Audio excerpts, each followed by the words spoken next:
Hello, RJ Kenny here from Link USA in the first of a few videos looking at fiber optic cables, specifically the different characteristics they have and the systems they're used in. Let's start with general characteristics of the cables themselves. The general construction of a fiber cable has an inner glass core surrounded by an additional clear layer called cladding, which has a low refractive index and causes the light to stay in the core. The cladding then has a coating called the buffer, which protects the glass and is what gives it its flexibility and strength. Then there's a strength member, usually strands of Kevlar, surrounded by the initial jacket made of low smoke, zero halogen material.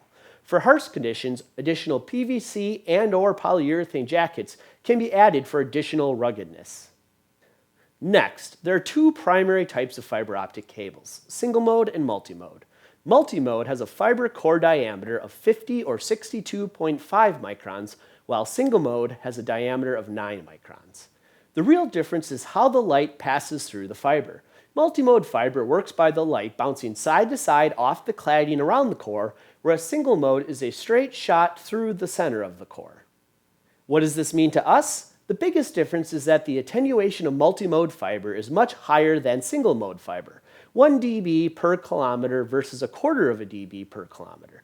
In the real world, this translates to 550 meters for multi-mode and 120 kilometers for single mode on a 1 gig network. Each fiber type has had updated grades similar to how we have Cat 5, 6, 7, and 8. For multi-mode, we have OM1 through OM5, with the higher number having a higher modal bandwidth. OM3 through 5 are all good up to 550 meters on gigabit networks and at least 220 meters on a 10 gig network. Single mode has had OS1 and OS2, with almost all fiber produced these days being OS2, as it has a much lower attenuation of a quarter dB per kilometer versus 1 dB for OS1. What do you need to consider when picking which type of fiber you should use? It used to be that multi-mode systems were much cheaper than single mode, and as long as you didn't need to go further than 550 meters, it was a great solution.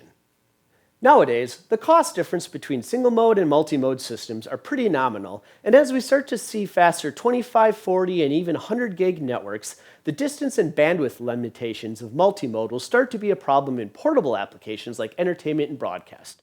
While with certain equipment you are forced to use one or the other, typically we always recommend single mode whenever possible to allow for the most future-proof solution. As I mentioned, this is the first video in a series on fiber optics. For any additional information on types of fiber optic cables or what we have available, please feel free to leave a comment, give us a call, or email us, and we'd be happy to help. Thanks for listening, and we look forward to seeing you next time.